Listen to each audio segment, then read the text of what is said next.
परमहंस। थोड़ा समझ लीजिए, ये सन्यासियों का नाटक। आश्रमोपनिषद का चौथा मंत्र है कि 4 प्रकार के सन्यासी होते हैं। कुटीचक नंबर 1, बहुदक नंबर 2, हंस नंबर 3, परमहंस नंबर 4। इन सब के लिए नियम भी है। कुटीचक 2 कपड़ा पहने, 1 दंड लिए रहे, 1 कमंडल। इससे अधिक अगर उसने लिया सामान तो नरक मिलेगा। बहुदक 1 कपड़ा, उसी को नहाए, चाहे धोए, चाहे ओढ़े, चाहे पहने। हंस 1 टुकड़ा,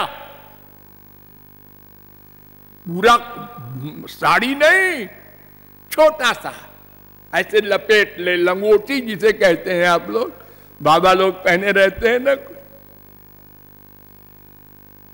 परमहंस नंगा। और नारद परिव्राजकोपनिषद में लिखा है 5, 12, तो 2 और होते हैं। कुटीचक, बहुदक, हंस, परमहंस, ये 4।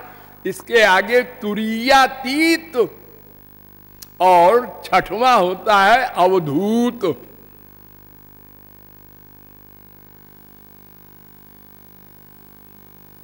इन सब के लिए कड़े कड़े नियम हैं। और सबसे कड़ा नियम है कि अगर संसार में कहीं थोड़ा भी अटैचमेंट है देह में भी, तो सरागो नरकम जाति। 3:13 नारद परिव्राजकोपनिषद।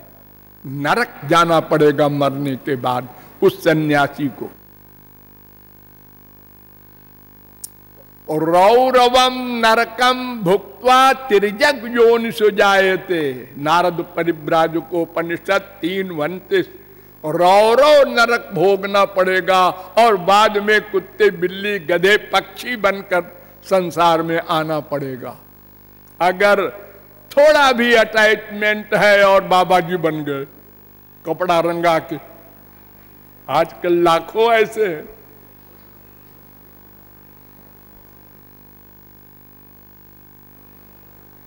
मन से वैराग्य हो, साधन चतुष्टय संपन्न एव संन्यस्तुमर्हति। संन्यासोपनिषद 2:1। 4 साधनों से संपन्न, शांत, दांत, उपरत, तितिक्षु, वही उसी को संन्यास लेना चाहिए।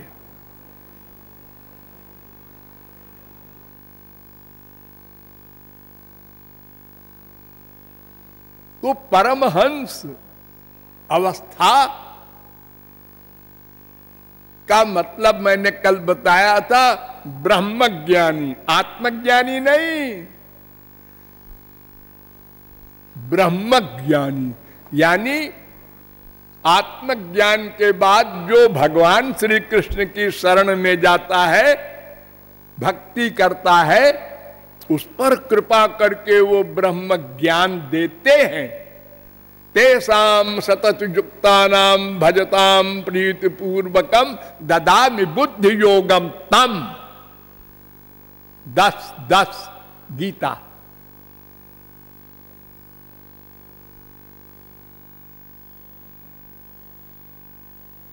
उस विषय में मैंने आपको बताया था, शंकराचार्य के विषय में, कि उनको लोग कहते हैं कि वो निराकार ब्रह्म को ही मानते थे और श्री कृष्ण को तो माइक मानते थे। ऐसा नहीं है। मैंने कल बताया था ना कि वो स्वयं कह रहे हैं, अस्माकम यदुनंदनांग्री जुगल ध्यानावधानार्थिनाम। मैं तो नंद नंदन के पादारविंद के मकरंद का मिलिंद बनूंगा, मुझे मोक्ष वोक्ष नहीं चाहिए।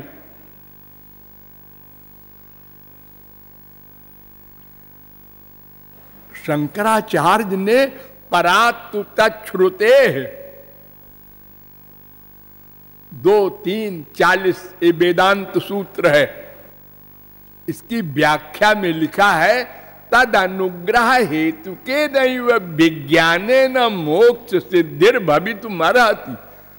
श्री कृष्ण भगवान कृपा करके जो ज्ञान देंगे उससे मोक्ष होगा, अपनी कमाई वाले ज्ञान से मोक्ष नहीं हो सकता। इसीलिए कहा मोक्ष कारण सामग्र्याम भक्तिरेव गरीयसी, विवेक चूड़ामणि। भक्त्यैक गम्यो भव मुक्ति हेतु, वेदांत सिद्धांत सार संग्रह। केवल भक्ति से ही ब्रह्म ज्ञान होगा और मोक्ष होगा। कल मैंने बताया था ना, परसों, त्रिपाद विभूति नारायणोपनिषद में वेद कहता है कि चतुर्मुखादि नाम ब्रह्मादिक भी क्यों न हो, बिना विष्णु भक्त्या कल्प कोटि भीर मोक्षो न विद्यते। करोड़ों कल्प में भी मोक्ष नहीं हो सकता। क्यों? भगवान कह रहे हैं अर्जुन से, दैवी हेषा गुणमयी मम माया दुरत्यया मामेव ये प्रपद्यन्ते माया में ताम तरन्ति ते। 7:14 गीता। जो मेरी ही एव शब्द है गीता में, केवल मेरी शरण में जो आएगा उसकी माया जाएगी।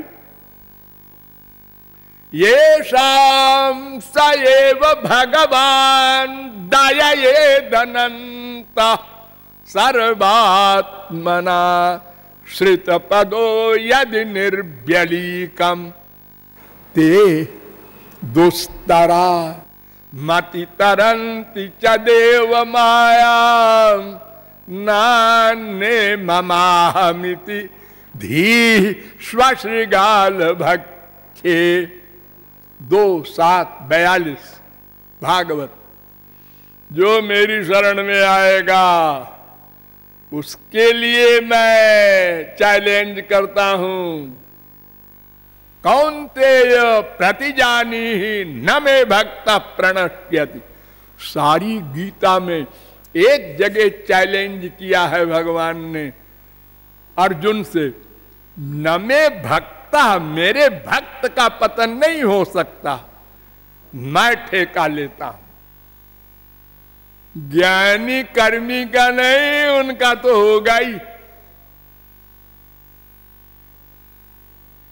तपस्विनो दान परायशस्विनो मनस्विना मंत्र विदः सुमंगला क्षेमं न बिंदन्ति विनाय दर्पणम तस्मै सुभद्र श्रवसे नमो नमः। भागवत 2:4-17। तपस्वी हो, योगी हो, ज्ञानी हो, कर्मी हो, सबका पतन होता है, उसका मैं ठेका नहीं लेता। प्रवृत्तिर दुविधा प्रोक्ता मार्जारी बानरी तथा, वेद कह रहा है। संन्यासोपनिषद 2:101। एक प्रवृत्ति होती है मार्जारी, बिल्ली वाली, मार्जारी माने बिल्ली वाली, और एक बानरी बंदर वाली। बंदर का बच्चा अपनी मां को स्वयं पकड़ता है और बंदर डाल डाल पर जंप करता है, बच्चा गिरे मरे, मां जिम्मेदार नहीं। लेकिन बिल्ली अपने बच्चे को अपने मुंह से पकड़ के यहां वहां यत्र तत्र सर्वत्र ले जाती है। ऐसे ही भगवान भक्त के लिए ठेका लेते हैं। ये तो सर्वाणि कर्माणि मैं संन्यास मत पराह नन्ने नैव योगेन माम ध्यायन्तु उपासते तेषाम् अहं समुद्धर्ता। 12, 6, 7, 8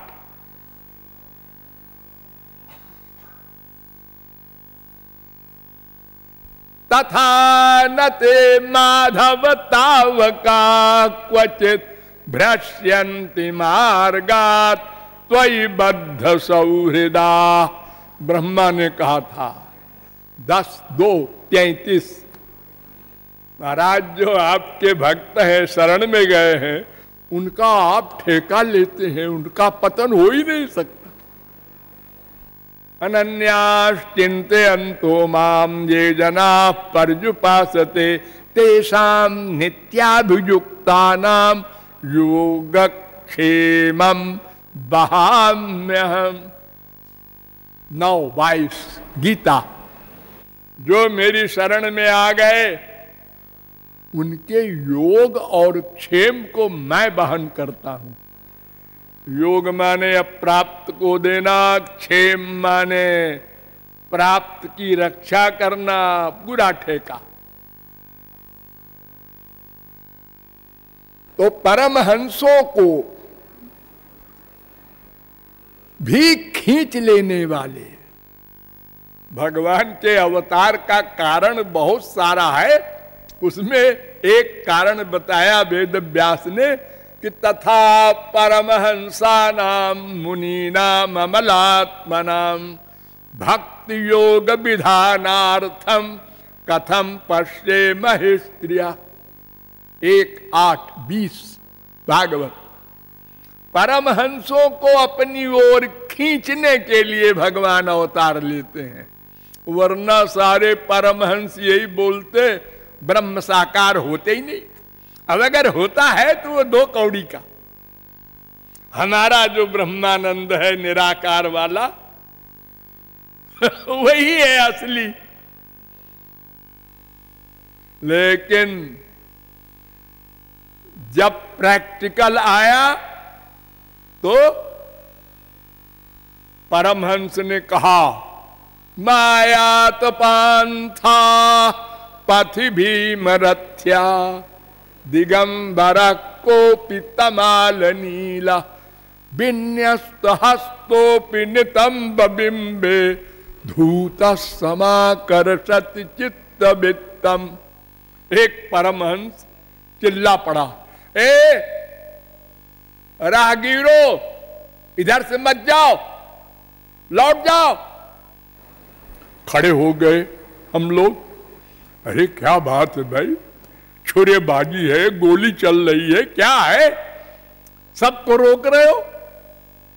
एक 4 साल का लड़का खड़ा है नंगा। 4 साल का नंगा, उसका क्या डर है उसकी। अरे वो कमर पर हाथ रखे तो वो अपनी आंख से मुझ परमहंस के मन को खींच के दास बना लिया। तो तुम तो विषयानंदी हो, रसगुल्ला नंदी हो, तुम्हारा क्या हाल होगा। हाँ, एक निगाह देखा श्री कृष्ण ने कि परमहंस भूल गया ब्रह्मानंद।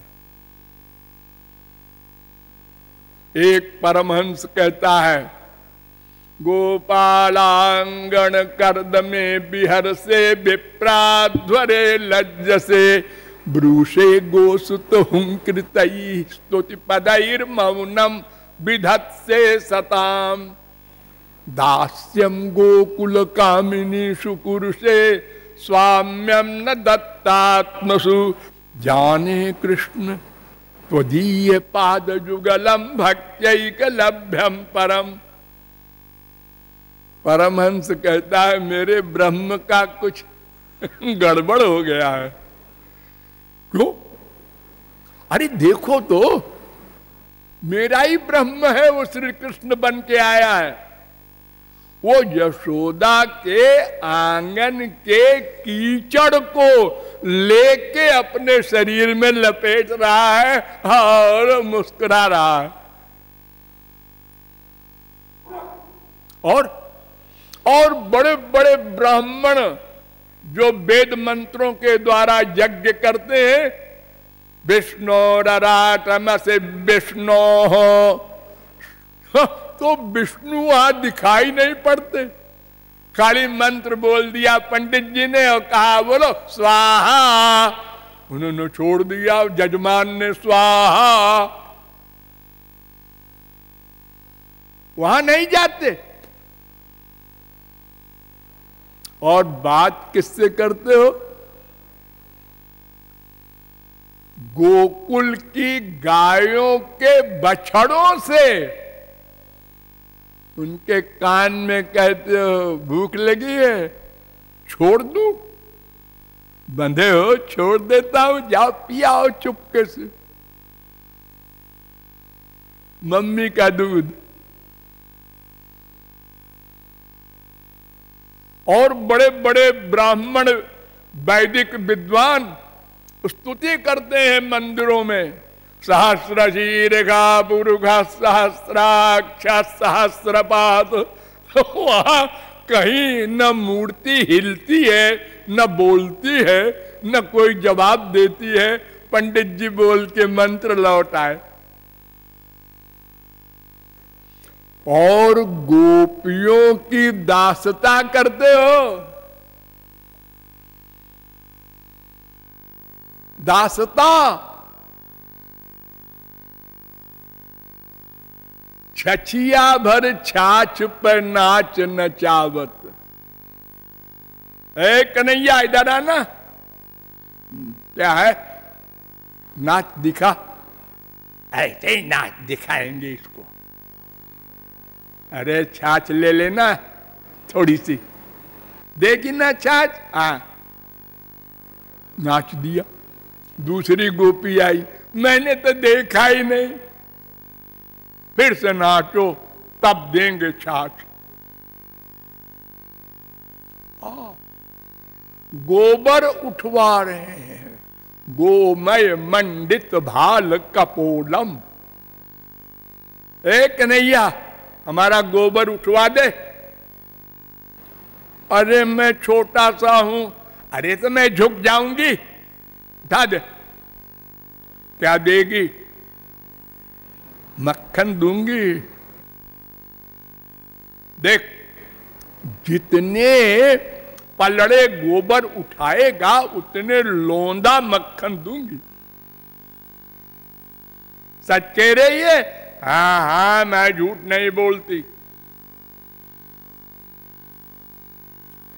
लेकिन गिनेगा कौन? तू भी बेपढ़ी लिखी, मैं भी बेपढ़ा लिखा, और तूने बहुत सारे पलड़े उठवा लिए और थोड़ा सा हमको दे दिया मक्खन। हाँ, गोपी ने कहा है तो बड़ा तर्क वाला लड़का है। दोनों ने कहा देख मैं बताऊं, जब तू एक पलड़ा उठाएगा तो मैं गोबर का एक टीका लगा दूंगा तेरे माथे में। दूसरा पलड़ा उठाएगा, दूसरा लगा दूंगा। तीसरा उठाएगा तो फिर गाल में लगा दूंगा।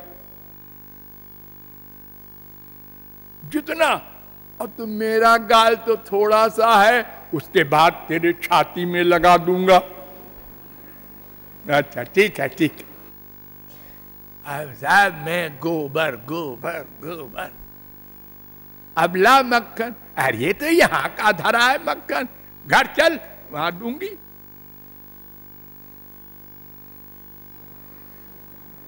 घर गए, शीशा दिखाया। ओ ये क्या हुआ? मैं सब जल्दी जल्दी जल्दी धो डाला मुंह को ठाकुर जी ने। उन्होंने कहा हमारा सारा मुंह शरीर खराब कर दिया, मम्मी क्या कहेगी? ले तूने धो डाला, अब बताओ मैं क्या करूं, अब मैं कैसे गिनूंगी। अरे हारी, मुझे तो याद ही नहीं रही साहब, धो डाला, अब गिनती कैसे होगी। अच्छा कोई बात नहीं, ले खा ले, अब दिया। ये देखो ब्रह्म का हाल किया ऐसे गोपियों ने।